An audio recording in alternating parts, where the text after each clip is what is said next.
Well, welcome back to our afternoon teas. I'm really glad you've been able to join us again. You might remember yesterday, I hope you remember yesterday, we had a tour of the city of Jerusalem from Psalm 122, and we saw how it had become the gather point for God's people. It's because the temple was there. God's presence was able to dwell amongst them, and they were able to draw near to Him. But of course, we also saw the psalmist's anxiety for the city. He prayed for its peace because if something were to happen to Jerusalem or the temple, then it would mean disaster for God's people.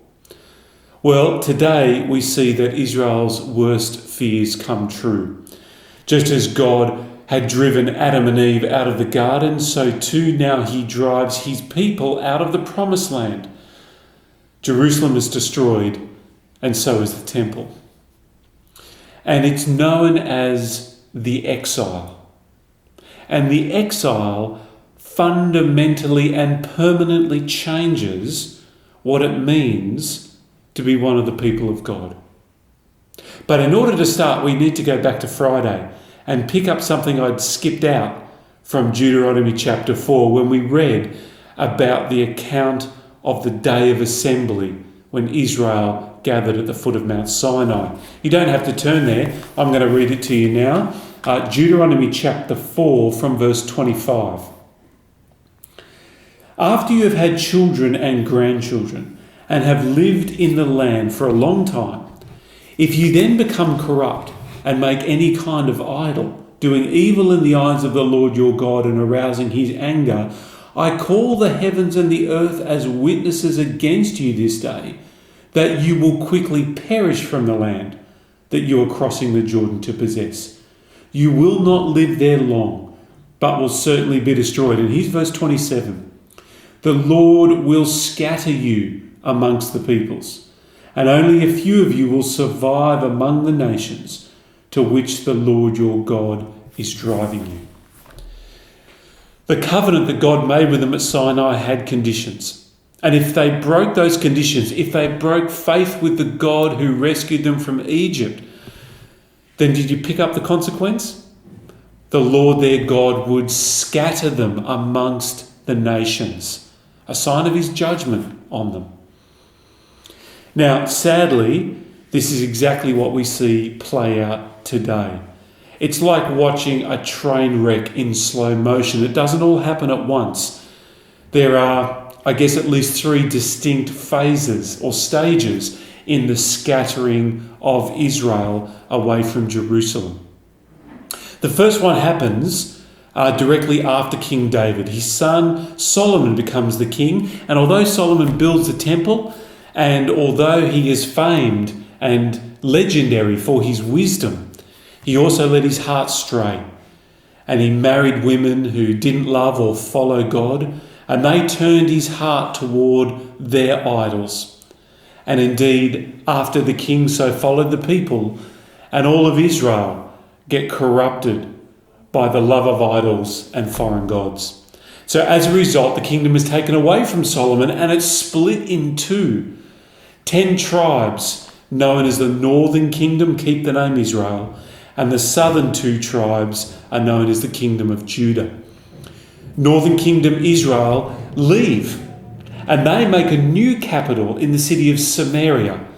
They even eventually set up a rival temple and basically begin a rival religion.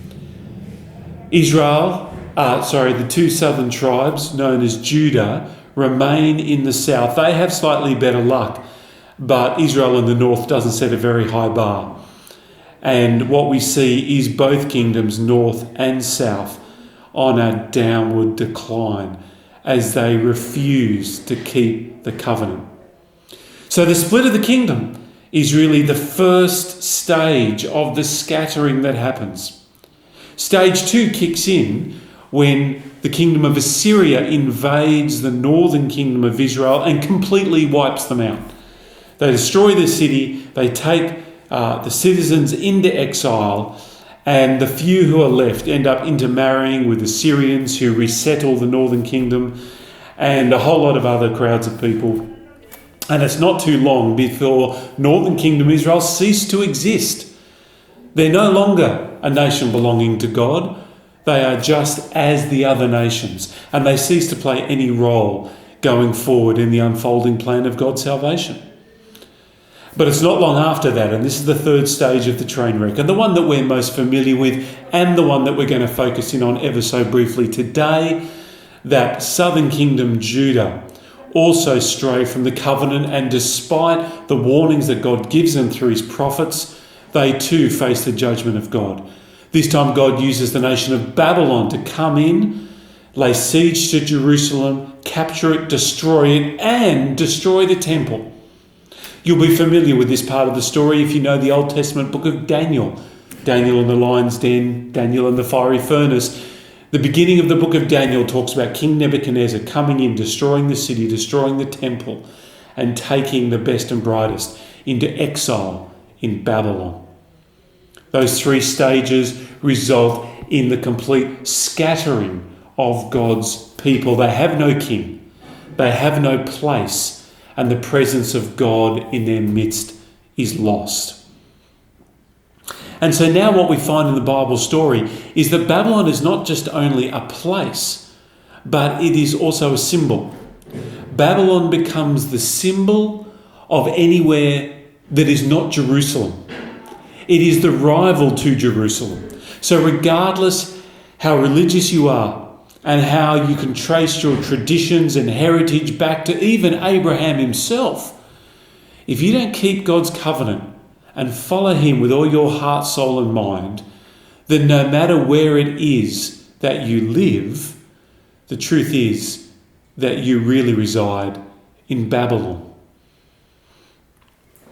Now, the reading I gave you yesterday from Isaiah chapter 14 picks up on this idea of Babylon, and it tells us two really important things. Firstly, that God promises that his plan to gather a people has not been completely abandoned, that he will bring relief to those who are suffering in exile. Isaiah 14 doesn't tell us much more than that, but it does give us hope that there will still be a future. But on top of that, it also brings judgment on Babylon, because although they were God's instruments to discipline his people, they are also responsible for what they have done. So we're going to turn there now, Isaiah chapter 14, and I'm going to pick it up from verse 3. On the day the Lord gives you relief from your suffering and turmoil, and from the harsh labour forced on you, you will take up this taunt against the king of Babylon. You see, there's the promise, the anticipation that even though they're in exile, that there will come relief. And yet here is the judgment on Babylon. How the oppressor has come to an end. How his fury has ended. The Lord has broken the rod of the wicked, the sceptre of the rulers, which in anger struck down peoples with unceasing blows, and in fury subdued nations with relentless aggression. If you skip down the page, let's pick it up in verse 12. How you have fallen from heaven, morning star, son of the dawn. Isaiah is talking about Babylon, who was the greatest of all the nations, the superpower at the time, and yet how under the judgment of God it will become nothing. You have been cast down to the earth, who you once laid low the nations. You said in your heart, I will ascend to the heavens. I will raise my throne above the stars of God. I will sit enthroned on the Mount of Assembly.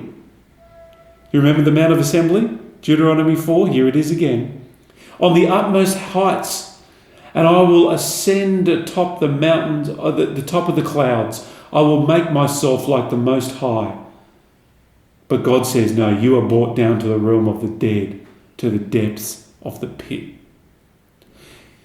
Now, did you pick up the language there in verse 13? Did it remind you of another story that we've looked at? You said in your heart, I will ascend to the heavens. I will raise my throne above the stars of God. That's the language of the Tower of Babel, isn't it? That's exactly what they were doing in Genesis chapter 11. And that note of pride is still there in the Babylon of Isaiah's day. You'll remember Tower of Babel, Babylon, the plains of Shinar in Genesis 11 is the same location as the Babylon in Isaiah's day.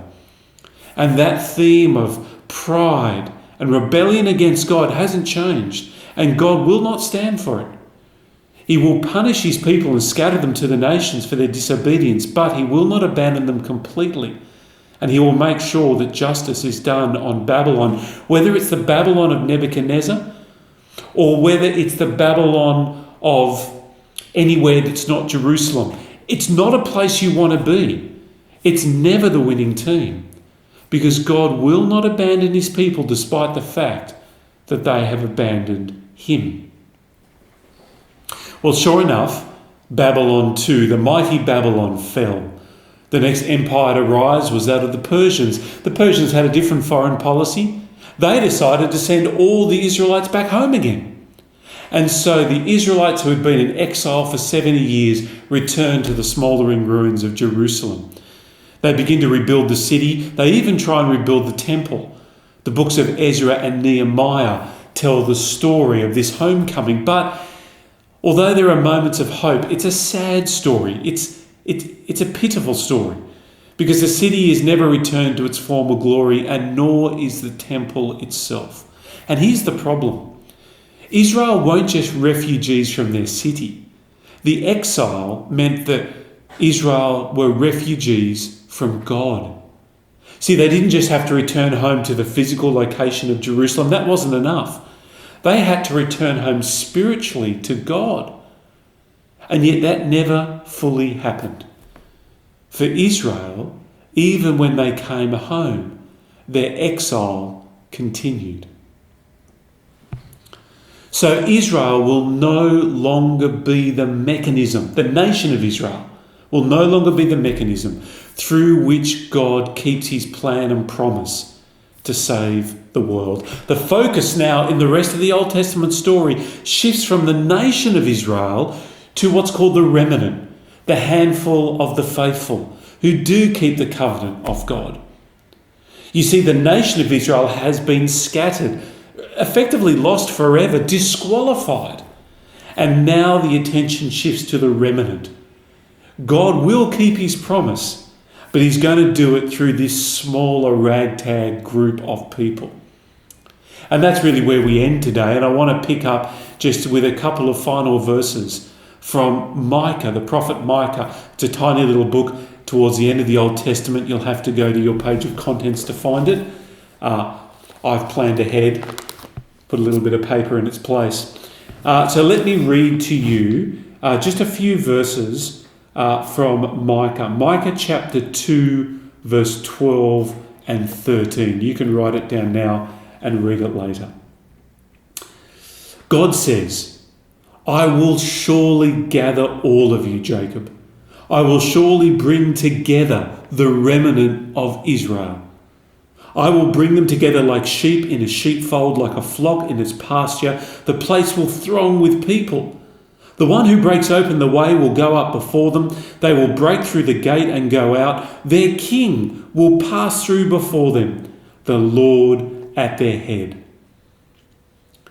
You see, that is a fantastic passage of anticipation, that God has not abandoned his plan to use the gathering of his people in order to fix a broken world. And this tells us what we should be looking for from this point forward.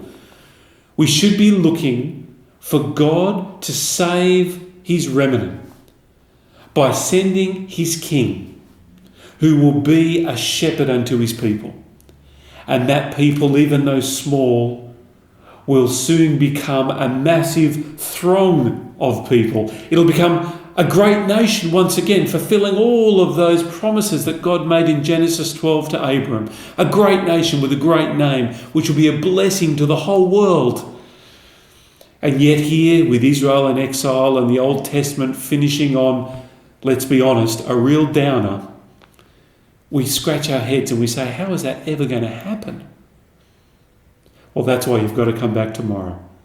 And between now and then, I want you to read from the New Testament. This time I want you to read John chapter 11, verse 35, through to John chapter 12, verse 36. So John chapter 11, verse 35, through to John chapter 12, verse 36, and we'll see exactly how God keeps this promise. Look forward to seeing you then.